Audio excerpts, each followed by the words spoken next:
আসসালামু আলাইকুম। এখন বাংলাদেশের কিছু কিছু জেলায় টানা বৃষ্টি হচ্ছে, যার ফলে ছাগল সুস্থ রাখা একটি চ্যালেঞ্জের ব্যাপার হয়ে যাচ্ছে। তাই আপনারা ছাগলকে যত্ন নেবেন খুব সুন্দর করে, আর খেয়াল রাখবেন এই বর্ষার মধ্যে যেন তাদের কোনো অযত্ন না হয়, কারণ ছাগলের সকল সমস্যার সৃষ্টি হচ্ছে এই বৃষ্টির পানি থেকে, যেটা আমি এর বিপদে ভুক্তভোগী। এখন দেখুন আমার ছাগলের বাইরে থাকার অবস্থা, যে বাইরে যেখানে রাখতাম আমি সেটা ডুবে যাচ্ছে বৃষ্টি অধিক পরিমাণে হওয়ার কারণে। এটা ড্রেনের থেকে পানির চাপ উঠছে ঘরে। এখন আমি একটি সমস্যায় আছি, তাদেরকে কিভাবে রাখবো, কোথায় রাখবো। তবে তাদের খাবার ব্যবস্থাটা আগের থেকে করে রাখছি বলে আমি একটু নিশ্চিন্তে আছি, কারণ অধিক পরিমাণে ঘাস হওয়ার কারণে আমি সাইলেজ করে রাখছিলাম। এখন তাদেরকে তো বাইরে চলতে হবে, ফিরতে হবে, কিন্তু এতটুকু কম স্থানে তারা চলতে পারছে না। এই বৃষ্টির মধ্যে অনেক সমস্যা হয়ে যাচ্ছে, ঠান্ডা, জ্বর, কাশি হতে পারে এমন জায়গায় থাকলে। এই যে পুরোটাই পানিতে ভরে গেছে, আরও বৃষ্টি হলে মনে হচ্ছে পানি বাড়তে থাকবে। এই যে ট্রেনের থেকে পানি উঠছে। এখন আমার করণীয় হচ্ছে তাদেরকে শুকনো জায়গায় রাখতে হবে, কারণ শুকনো জায়গায় না রাখলে তারা অসুস্থ হয়ে যাওয়ার সম্ভাবনা আছে। আমি চেষ্টা করছি যত সম্ভব তাদেরকে শুকনো রাখার জায়গায়। এই যেখানে ইট বিছাই দিয়ে রাখা হয়েছে, এখন এর উপর দিয়ে থাকবে, কারণ এই যে আমাদের মিঠু সবসময় আমার সাথেই থাকে।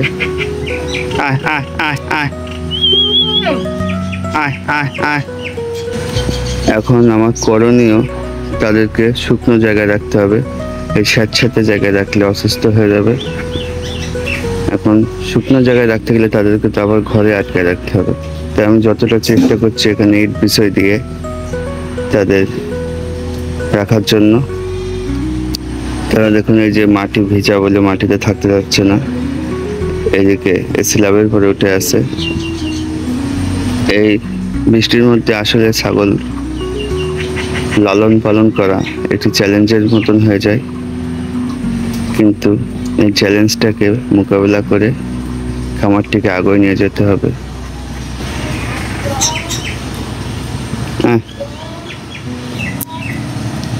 ছাগল অবশ্য পানি দেখলে অনেক ভয় পায়, তারা পানিতে যেতেই চায় না। আমি আসলে অনেক সমস্যার মধ্যে আছি ছাগলগুলোকে নিয়ে। তাদের ঘর ওখানে, কারণ সবসময় ঘরে আটকায় রাখলে তো হয় না, তাদেরকে একটু চলতে ফিরতে দিতে হবে। আর অবশ্যই হ্যাঁ, তাদের গলায় কখনো দড়ি দিবেন না, কারণ আটকায় কখনো পশুপালন করা সম্ভব না।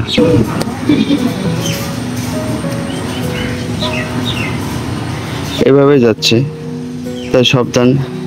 অনেকের বাসায় দেখাচ্ছে এর চেয়ে বেশি পানি উঠে গেছে, তাই তো ভয়ের কিছু নাই। সাবধানে থাকলে তারা সুস্থ থাকবে, তাদেরকে ভিজতে দেওয়া যাবে না। আমি যে ইট বিষয় রাখছি, এইভাবে আপনারা বিষয় রাখতে পারেন। ইনশাল্লাহ আমি আস্তে আস্তে খামারের দিকে উন্নত হলে এদিকে আমি ইট বিষয় দিব, কারণ এখন আমার পক্ষে সম্ভব না। এদিক থেকে ভালোভাবে ঘিরতে পারলে পানি উঠবে না। আর এই যে পানি দেখে ভয় পাচ্ছে। যাই হোক, পানির মধ্যে সাবধানে ছাগল পালন করতে হবে। আমার জন্য আপনারা দোয়া করবেন, আমি যেন এদের থাকার স্থানটা সুন্দরভাবে বানায় দিতে পারি, কারণ আসলে এরা কষ্টে আছে বৃষ্টির মধ্যে। এইভাবে পশুপালন করা সম্ভব না, তবু আমি চেষ্টা করছি এদেরকে সুন্দর জায়গাতে রাখার জন্য। তাদের ঘর যেটা, ওটা খুবই ভালো ব্যবস্থা করছি আমি, কিন্তু বাইরে থাকার ব্যবস্থাটা আমি ভালো করতে পারিনি। তাই আপনারা যারা ছাগল পোষেন, দু একটি বা খামার আছে, অবশ্যই খেয়াল রাখবেন তাদের থাকার স্থানটা সুন্দর রাখতে হবে, যাতে কোনো সমস্যায় না পড়ে। ঈদের নামাজ আবু শনিবারে হবে, বুঝছো? আজকে শনিবার না বউ, আজকে বুধবার।